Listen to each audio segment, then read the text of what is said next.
ವಿಶೇಷವಾಗಿ ಕಾಫಿಯಲ್ಲಿ ಅಧ್ಯಯನ ಮಾಡಿ ದೇಶ ವಿದೇಶಗಳಲ್ಲಿ ಆಲ್ಮೋಸ್ಟ್ ಛಾಪು ಮೂಡಿಸಿರುವಂಥ ಮೋಹನ್ ಅವರು ಕೂಡ ನಮ್ಮೊಟ್ಟಿಗಿದ್ದಾರೆ. ಅವ್ರನ್ನ ಮಾತಾಡ್ಸೋಣ. ಹೇಳಿ ಮೋಹನ್ ಅವರು, ಏನು ವಿಶೇಷತೆ? ನೀವು ಕೂಡ ಈ ಒಂದು ಇವೆಂಟಲ್ಲಿ ಭಾಗವಹಿಸಿದ್ದೀರಾ. ಎಲ್ರಿಗೂ ನಮಸ್ತೆ. ನನ್ನ ಹೆಸರು ಮೋಹನ್ ಅಂತ.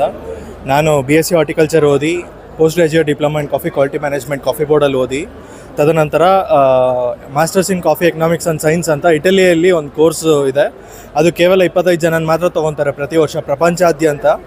ಅದರಲ್ಲಿ ಇಬ್ಬರನ್ನ ಮಾತ್ರ ಇಂಡಿಯಾಯಿಂದ ಸೆಲೆಕ್ಟ್ ಮಾಡಿ ತೊಗೊಂಡಿದ್ದಾರೆ.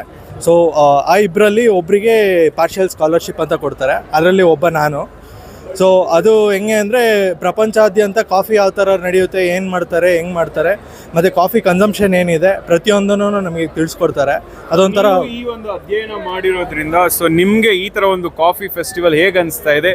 ಏನು ಹೊಸ ಇಂಪ್ಲಿಮೆಂಟೇಷನ್ ಏನು ಮಾಡ್ಬೋದು, ಏನು ಇಂಪ್ರೂವೈಸೇಷನ್ ಮಾಡ್ಬೋದು, ಮತ್ತು ನಮ್ಮ ರೈತರ ಒಂದು ಬೆಳೆಯುತ್ತಿರುವಂಥ ಕಾಫಿ ಅದು ಯಾವ ಥರ ಎಕ್ಸ್ಪೋರ್ಟ್ ವೈಸು ಮತ್ತು ಆರ್ಥಿಕವಾಗಿ ಸದೃಢಗೊಳ್ಳುವ ನಿಟ್ಟಿನಲ್ಲಿ ನಿಮ್ಮ ಒಂದು ಅಭಿಪ್ರಾಯ ಏನಿದೆ ರೈತರಿಗೆ? ಖಂಡಿತವಾಗ್ಲೂ ಇದೊಂಥರ ಒಳ್ಳೆ ಕಾರ್ಯಕ್ರಮ ಅಂತಲೇ ಹೇಳ್ಬೋದು. ಯಾಕಂದರೆ ಪ್ರತಿ ವರ್ಷ ಈ ಥರ ಒಂದು ಕಾರ್ಯಕ್ರಮ ಮಾಡೋದ್ರಿಂದ ಕಾಫಿ ಬೆಳೆಗಾರರಿಗೆ ಹಾಗೂ ಕಾಫಿ ಕುಡಿಯೋರಿಗೆ ಹಾಗೂ ಕಾಫಿ ಬಿಸ್ನೆಸ್ಸಲ್ಲಿ ಇರುವ ಪ್ರತಿಯೊಬ್ಬರಿಗೂ ಇದೊಂಥರ ಉಪಯೋಗವಾದಂಥದ್ದು.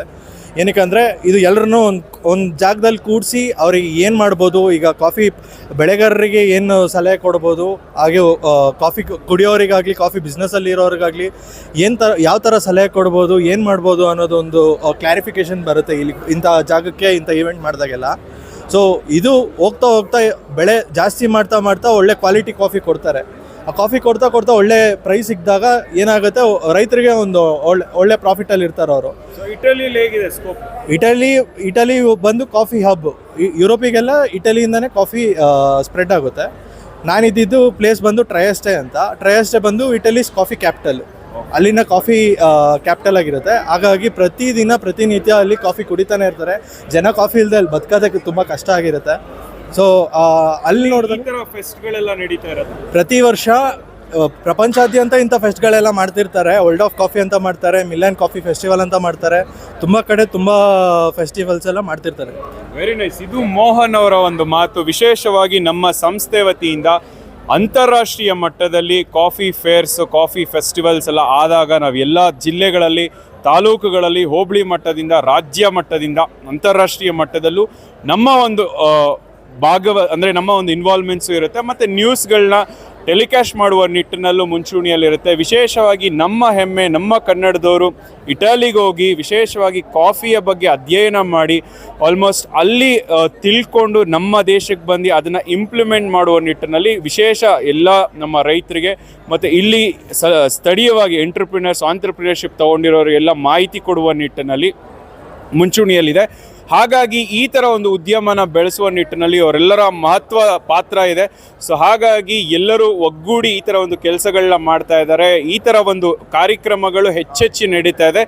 ಇವತ್ತು ಬೆಂಗಳೂರಿನಲ್ಲಿ 3 ದಿವಸಗಳ ಕಾಲ ನಡೀತಿರುವಂಥ ಈ ಒಂದು ಕಾಫಿ ಫೆಸ್ಟಿವಲಲ್ಲಿ ಇಂಟರ್ನ್ಯಾಷನಲ್ ಸ್ಟ್ಯಾಂಡರ್ಡ್ಸ್ ಲೆವೆಲಲ್ಲಿ ಒಂದು ಪ್ರತಿಯೊಂದು ಸ್ಟಾಲ್ಸ್ಗಳೆಲ್ಲರೂ ಬಂದು ಪಾರ್ಟಿಸಿಪೇಷನ್ ಮಾಡಿದ್ದಾರೆ. ಸೊ ನಮ್ಮ ಸಂಸ್ಥೆ ವತಿಯಿಂದನೂ ಲೈವಲ್ಲಿ ಕವರೇಜ್ ಮಾಡಿದ್ವಿ. ಅದೇ ಥರನೇ ಮುಂಬರುವ ದಿನಗಳಲ್ಲಿ ಮೋಹನ್ ಅವ್ರಿಗೆ ಶುಭಾಶಯ ತಿಳಿಸ್ತೀವಿ. ಇನ್ನು ದೊಡ್ಡ ಮಟ್ಟದಲ್ಲಿ ಆಲ್ಮೋಸ್ಟ್ ಅವರು ಎಜುಕೇಷನ್ ಮುಗಿಸ್ಕೊಂಡು ಎಲ್ಲರಿಗೂ ಮಾರ್ಗದರ್ಶನ ಮಾಡುವ ನಿಟ್ಟಿನಲ್ಲಾಗಿರ್ಬೋದು. ಇಟಲಿಗೆ ಕಾನ್ಫರೆನ್ಸ್ಗೆ ನಮಗೆ ಇನ್ವೈಟ್ ಮಾಡಿದರು, ನಾವು ಕೂಡ ಅಲ್ಲಿ ಹೋಗ್ತೀವಿ ಮುಂಬರುವ ದಿನಗಳಲ್ಲಿ. ಇಲ್ಲಿಯ ಒಂದು ಪ್ರತಿಭಾನ್ವಿತರು ಅಲ್ಲಿ ಆಲ್ಮೋಸ್ಟು ಹೆಸರುವಾಸಿ ಆಗ್ತಾ ಇದ್ದಾರೆ. ಅಲ್ಲಿನ ಒಂದು ಸ್ಕೋಪ್ನ ಇಲ್ಲಿ ಪಸರಿಸುವ ಮುಖಾಂತರ ಇಲ್ಲಿನ ನಮ್ಮ ಎಲ್ಲ ಉದ್ಯಮಿಗಳಿಗೂ ಆಲ್ಮೋಸ್ಟ್ ಇನ್ನು ದೊಡ್ಡ ಮಟ್ಟದಲ್ಲಿ ಎಕಾನಮಿ ವೈಸು ಡೆವಲಪ್ಮೆಂಟ್ ಮಾಡುವ ನಿಟ್ಟಿನಲ್ಲಿ ಅವರ ಎಲ್ಲ ಒಂದು ಮಾರ್ಗದರ್ಶನ ಇರಲಿ ಅಂತ ಆಶಿಸ್ತಾ. ಸೊ ಇದಾಗಿತ್ತು ಇವತ್ತಿನ ವಿಶೇಷ ಸಂಚಿಕೆ. All the best for Mohan ಮತ್ತು ಅವ್ರ ಮೇಡಮಸ್, ಅವ್ರ ತಾಯಿಯವರು. ಅವರ ತಾಯಿಗೆ ಒಂದು ಹೆಮ್ಮೆಯ ವಾತಾವರಣ, ಹೆಮ್ಮೆಯ ಭಾವನೆ ಇದೆ. ಮೇಡಮ್, ನಿಮ್ಮ ಮಗ ವಿದೇಶದಲ್ಲಿ ಹೋಗಿ ಒಳ್ಳೆ ದೊಡ್ಡ ಮಟ್ಟದಲ್ಲಿ ಒಂದು ವಿದ್ಯಾಭ್ಯಾಸ ಮಾಡ್ತಾ ಇದ್ದಾರೆ, ಕಾಫಿ ಫೀಲ್ಡಲ್ಲಿ ಛಾಪು ಮೂಡಿಸ್ತಾ ಇದ್ದಾರೆ. ನಿಮ್ಮ ಮುಂದಿನ ನಡೆ, ನಿಮ್ಮ ಮಗನ ಬಗ್ಗೆ ಮತ್ತು ಅವರ ಒಂದು ಆಸೆ ಏನಿದೆ ನೆಕ್ಸ್ಟು ಅವರು ಇಟಲಿಯಲ್ಲಿ ಏನೆಲ್ಲ ಕಲ್ತಿದ್ದಾರೆ ಅದು ಇಲ್ಲಿ ನಮ್ಮ ಭಾರತ ದೇಶದಲ್ಲಿ ಇಲ್ಲಿರ್ತಕ್ಕಂಥ ನಾಗರಿಕರಿಗೆ ಒಂದು ಸೇವೆಯನ್ನು ಕೊಡಬೇಕು ಅನ್ನೋದು ನನ್ನ ಅಭಿಪ್ರಾಯ. ಯಾಕಂದರೆ ಬೇರೆ ದೇಶದಲ್ಲಿ ಏನಾದರೂ ಕಲ್ತಿದ್ದಾರೆ ಅಂತಂದರೆ ಇಲ್ಲಿನ ರೈತರಿಗಾಗಲಿ ಮತ್ತು ಇಲ್ಲಿನ ಕೈಗಾರಿಕಾ ಉದ್ಯಮಿಗಳಾಗಲಿ ಅವ್ರಿಗೆ ಮತ್ತೆ ಇಲ್ಲಿರ್ತಕ್ಕಂಥ ನಾಗರಿಕರಾಗಲಿ ಅವ್ರಿಗೊಂದು ಸೇವೆ ಮತ್ತು ಸೇವೆ ಮನೋಭಾವನೆಯನ್ನು ಇಟ್ಕೊಂಡಿರಬೇಕು. ಮತ್ತು ಅದ್ರ ಜೊತೆಗೆ ಅಲ್ಲಿನ ನಾಲೆಡ್ಜನ್ನು ಇಲ್ಲಿನ ಜನಗಳಿಗೆ ಕೊಡುವಂಥ ಕೆಲಸವನ್ನು ಮಾಡಬೇಕು ಅಂತೇಳಿ ನನ್ನ ಅಭಿಪ್ರಾಯನ ತಿಳಿಸ್ತೇನೆ. ಇದು ಅವರೊಂದು ಮಾತಾಗಿತ್ತು. ಮತ್ತೊಂದು ಸಂಚಿಕೆಯಲ್ಲಿ ನಿಮ್ಮನ್ನ ಭೇಟಿ ಮಾಡ್ತೀನಿ. ಅಲ್ಲಿವರೆಗೂ ನಿರೀಕ್ಷಿಸಿ. ನಮಸ್ತೆ. ಮಕ್ಕಳ ಹೈಯರ್ ಎಜುಕೇಷನ್, ಮಗಳ ಮದುವೆ, ಕನಸಿನ ಸ್ವಂತ ಮನೆ, ಇದಕ್ಕೆಲ್ಲ ಹೆಂಗೆ ಹಣ ಹೊಂದಿಸ್ಬೇಕಂತ ಟೆನ್ಷನಲ್ಲಿ ಇದ್ದೀರಾ?